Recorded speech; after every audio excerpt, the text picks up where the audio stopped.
général commence par le coup D4. C'était un système du pion dame. Les noirs répondent le coup D5, on répond k C3, on met une petite pression sur le pion D et on menace un futur E4. Les noirs répondent très logiquement KF6 pour se mettre à contrôler bien la case E4. Fou F4. Alors, fou F4, c'est comme dans un système de l'ombre, on développe notre fou de manière agressive. Ce fou, comme vous voyez la flèche bleue, fait pression sur le pion C7 et tout simplement menace cavalier B5 avec l'idée que cavalier prend C7. D'ailleurs, si les noirs sont imprudents et jouent le coup KC6, coup qui arrive plus souvent qu'on le pense, les blancs en profiteraient tout de suite pour jouer le joli cavalier B5 avec une fourchette monstrueuse en C7 qui gagnerait tout simplement la tour. Le seul coup E5, on prendrait le pion, donc déjà un pion de plus. Et sur cavalier prend, pion prend, imaginons qu'il replie le cavalier. Une jolie pointe tactique à connaître, une petite miniature. Dame prend D5, dame prend D5, cavalier C7 ou fourchette roi dame. Et la partie, elle est finie, quoi. Je veux dire, votre adversaire ne peut plus faire grand-chose. Mais on peut aussi le voir avec un autre ordre de coup. Imaginons que l'aile noire décide de jouer le coup C5 qui est la grande ligne.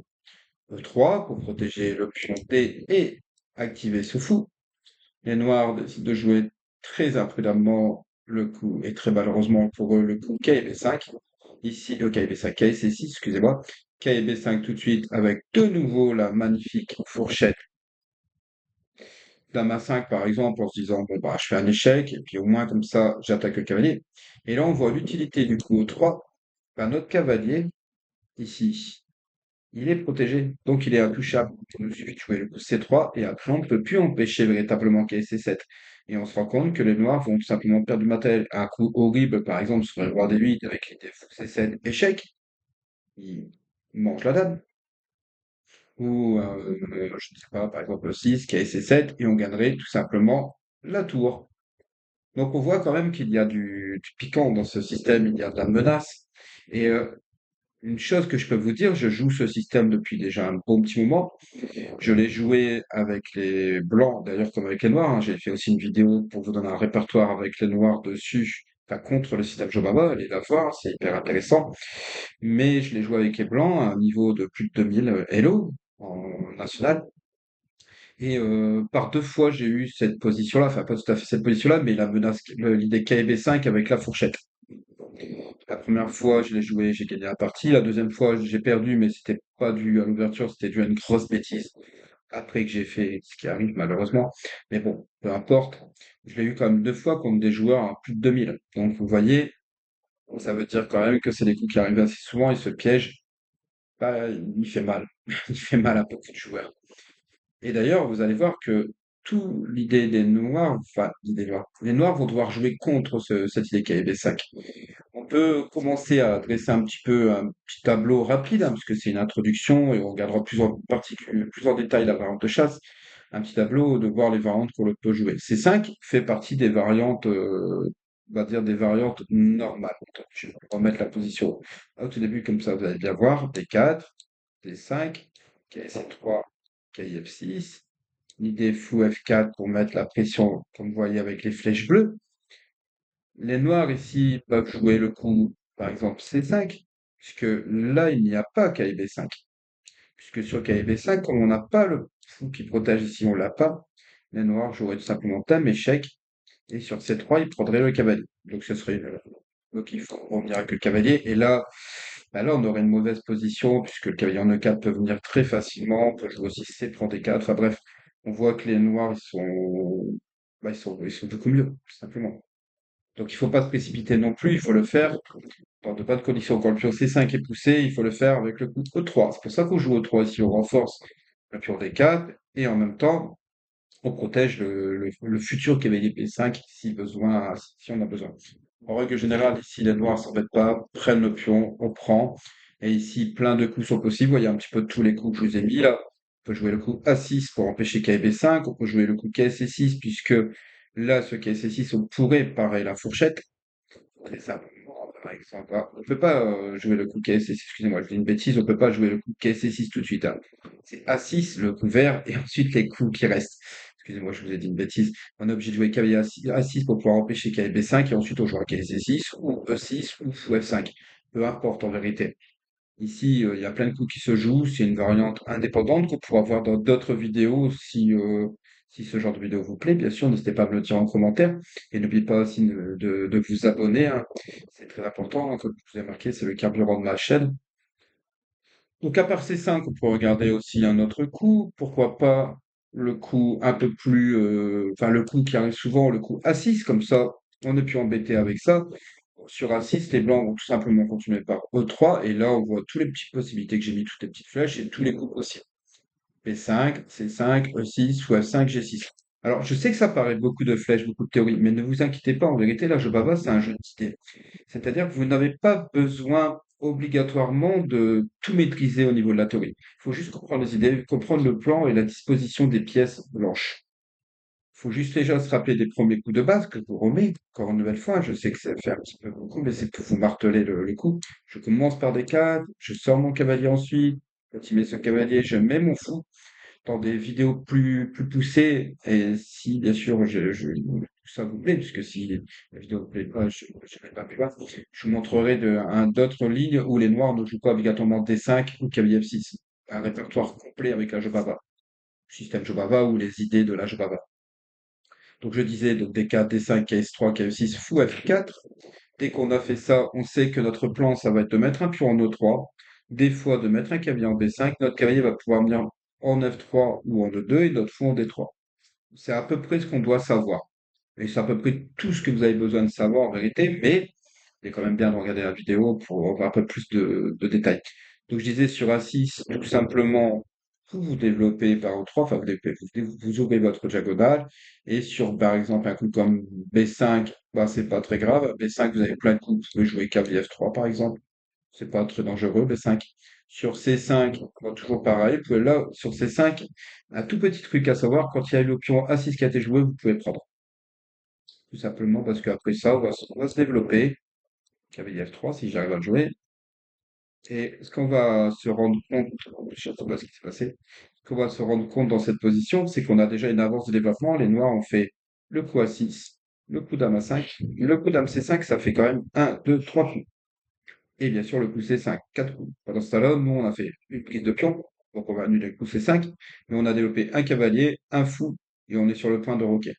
Donc on a une nette avance de développement, et l'idée, ça va être de pousser au 4 ou à l'autre, de faire une pression énorme sur ce pion-là.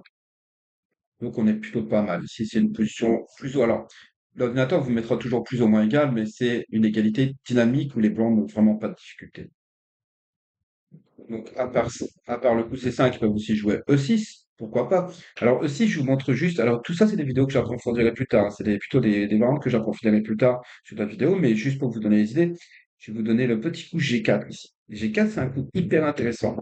C'est thématique dans la Jobava. Vous voulez embêter le cavalier avec G5. Et ensuite, vous allez tout simplement ramener un cavalier ici, vous développer et défoncer l'adversaire. C'est un jeu d'attaque, la Jobava. C'est un jeu agressif. On ne veut pas laisser respirer l'adversaire. On veut vraiment, vraiment lui faire mal. Par exemple, ici C5, on pourrait jouer le coup G5, par exemple. Déjà, vous voyez que le cavalier est obligé de replier. Cavalier FD7, et on continuera à développer avec cavalier F3, et ainsi de suite. Ça, je le développerai dans d'autres vidéos.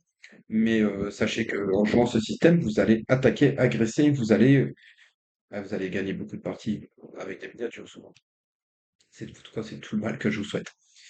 Donc ici, à part E6, on pourrait dire les coups avec G6. Alors G6, c'est pareil, ce sont des systèmes de fianchetto qui existent très souvent en ce genre de structure. Il faut juste vous rappeler qu'en règle générale, le feu va venir en D3 ou en D2, notre cavalier en F3 pour venir bondir en E5, et on va pousser ce pion-là. Comme je dis, j'approfondirai ça plus tard. Et c'est à peu près tout ce que vous avez besoin de savoir. Le seul petit truc à savoir dessus, c'est que quand vous mettez, par exemple, votre fou en D3, si par exemple ça, je sais pas, je donne des coups comme ça, d'accord, c'est vraiment, attendez, je vais mettre plutôt, je sais pas, c'est vraiment des coups au hasard. Si vous faites fou là, le seul truc que vous devez savoir sur ce genre de truc, c'est que vous faites dame D2, vous laissez prendre. Parce que s'il prend, déjà vous avez un contrôle renforcé de la case de 4, et qu'une fois que vous allez pousser ici, après le grand roc, par exemple petit roc, grand rock, je sais pas, je donne des coups, c'est des mauvais coups, hein, ce que je donne avec les noirs. Je joue pas bien avec les noirs, mais c'est juste pour vous exprimer des idées. Et peu importe, l'idée c'est qu'à un moment ou à un autre, je réussis à pousser au 4. Donc je vais avoir le fou qui va venir ici, ma tour va venir ici. Et on voit que toutes les pièces sont braquées pour faire échec et mat rapidement. Donc tout ça, c'est des idées qu'on développera plus tard, là, c'est une introduction. Ça, c'est juste pour vous faire comprendre, hein. Vous n'avez pas besoin de prendre de notes non plus, parce que j'ai une dame qui m'a dit, dame, je sais plus dans un commentaire qu'elle prenait des notes. Pas besoin. Si vous voulez avoir tout ça directement sur Lichess ou Chess.com, enfin bref, en étude, il vous suffit d'aller sur mon Discord, le lien est dans la description. Vous cliquez sur le lien, vous acceptez le règlement, c'est entièrement gratuit, il n'y a rien à donner du tout, il n'y a rien en échange non plus. Enfin, je demande rien en échange, je veux dire. Et vous allez dans le salon de partage, vous cliquez sur ça et vous avez un accès libre. Le seul truc, c'est que vous pouvez pas le télécharger puisque ce sont c'est mon répertoire, ça fait partie de mes études, donc je le laisse pas en accès libre total. Mais je veux dire, vous pouvez l'étudier autant que vous voulez, regarder, analyser, me poser des questions directement. Enfin bref, vous verrez. Donc pas la peine de noter. Concentrez-vous sur la position et allez chercher l'étude dès qu'elle sera disponible. Normalement, elle est disponible les jours qui suivent la publication. Alors, revenons un petit peu en arrière, parce que là, on voit un petit peu tous les coups possibles, à part sur A6. On n'est pas obligé, on a vu C5, on a vu A6, sur E6, qui est une grande variante, on va dire normale. Bon, moi, je vous conseille juste de jouer K et B5. L'idée, c'est que je te refais la fourchette. Comme ça, on force le cavalier ici. Et après, on continue à développer E3. Et quand il nous joue C6, on revient tout simplement. Et on voit que le cavalier ici n'est pas si bien placé que ça. C'est toute une variante à connaître, mais le coup E6 n'est vraiment pas très dangereux en vérité. Après, vous n'êtes pas obligé de jouer KB5, vous pouvez aussi jouer sur E6, vous pouvez jouer sur E3. Il n'y a vraiment pas de souci. Donc c'est à peu près en vérité tout ce que vous avez à savoir au niveau des coups théoriques que je vous ai montrés. Le dernier coup qu'on va regarder, et c'est celui qu'on va approfondir un petit peu aujourd'hui, c'est le coup fou F5. C'est un coup en vérité, pourquoi je l'approfondis en premier, parce que c'est le coup qu'on va vous jouer en priorité. Les amateurs en général jouent ce coup, c'est pas dire que c'est mauvais, hein, c'est pas une mauvaise ligne, mais en général ils jouent cette configuration-là. Et ils ont raison, puisqu'ils veulent jouer au 6.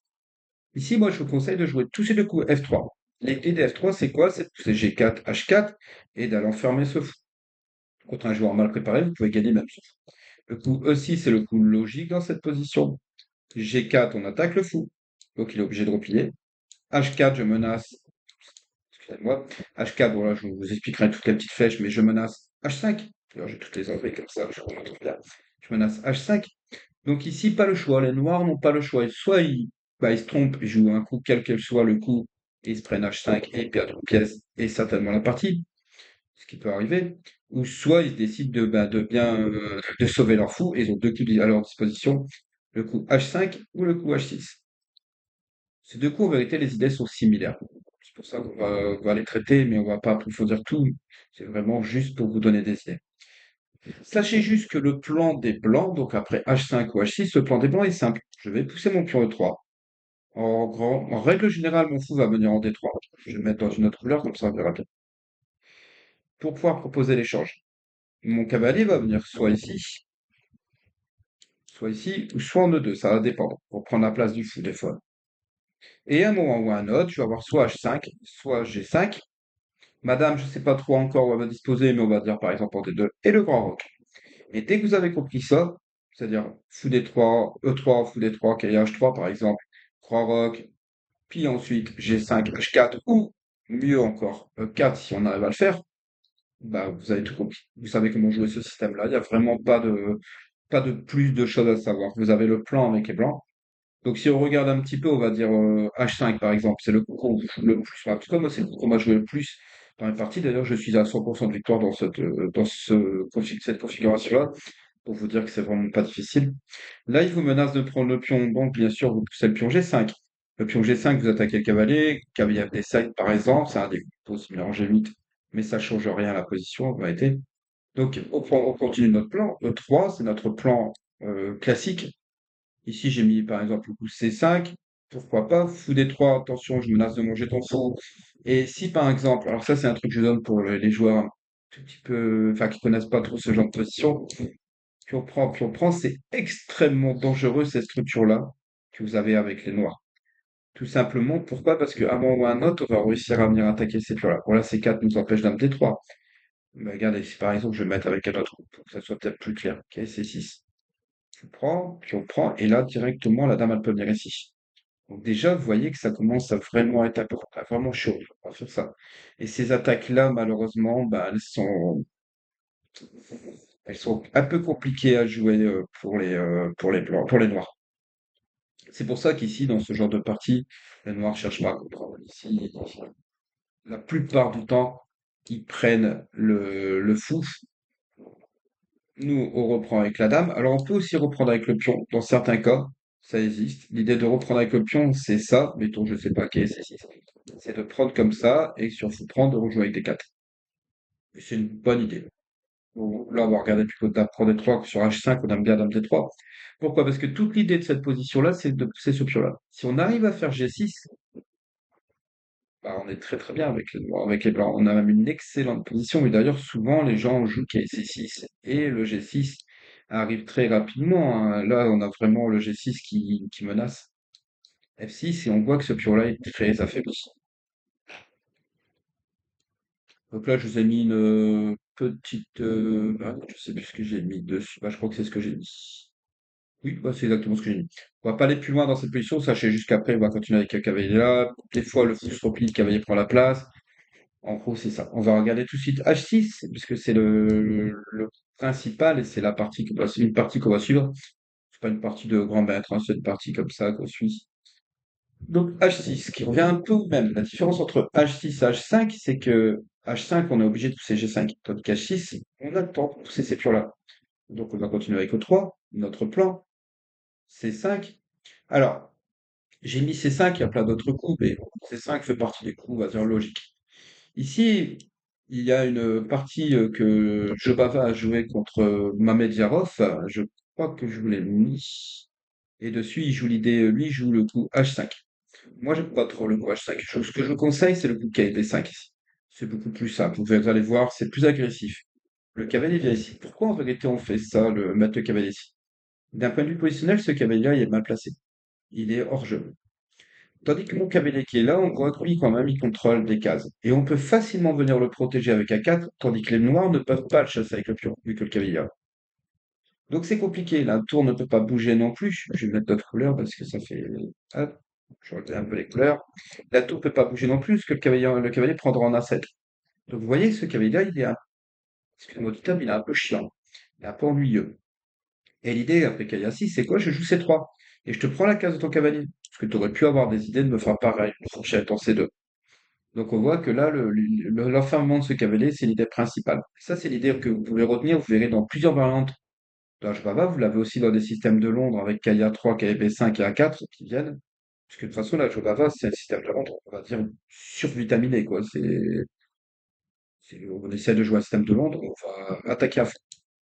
Fou au 7. Donc on continue notre plan. J'avais dit le plan, c'est de mettre le cavalier en H3, pourquoi pas. L'idée KIA F3, soutenir aussi le pion CG5, et on mettra notre fou après. Dans d'autres positions, certains préfèrent mettre le fou en D3 d'abord, peu importe, ça n'a pas vraiment d'incidence. Je vous ai mis vous verrez dans l'étude que je vous ai mis, là je vous ai mis plusieurs parties avec plusieurs coups possibles. Là je vous fais pas tous les coups puisque dans la vidéo c'est juste impossible, hein, ça durerait trop longtemps. Mais en gros, sachez que dans l'étude que je vous mets, il y a beaucoup plus de coups, ça va beaucoup plus loin, c'est beaucoup plus détaillé. Donc n'hésitez pas à aller la télécharger, hein. Donc ici j'ai mis là, je continue la partie que j'avais regardée, qui a été 7. Il finit par jouer le coup H5, fou H7, fou D3, il propose l'échange des fous. Très simplement, fou D3, dame prend, dame B6 pour essayer de mettre une petite pression. Là, l'idée, c'est que je te menace C4 et je vais gagner ton cavalier. Donc, je protège mon cavalier avec A4. Fou H4, échec, c'est un coup qui est inutile. Ici, le meilleur coup, c'est roi F1, mais le joueur décide de jouer roi E2, mais pourquoi pas. On voit que les noirs n'ont pas vraiment de plan. B3, très joli coup. On empêche C4, et parce que sur C4, on va prendre. Et là, les noirs, bref, puis on prend petit roc. Et là, G5, elle commence à attaquer. Donc, je vais vous avancer un petit peu les coups, quelques coups pour vous montrer un petit peu comment on attaque, puisqu'on pourrait avoir peur avec ce roi de 2, mais en vérité, les noirs ne peuvent pas l'attaquer.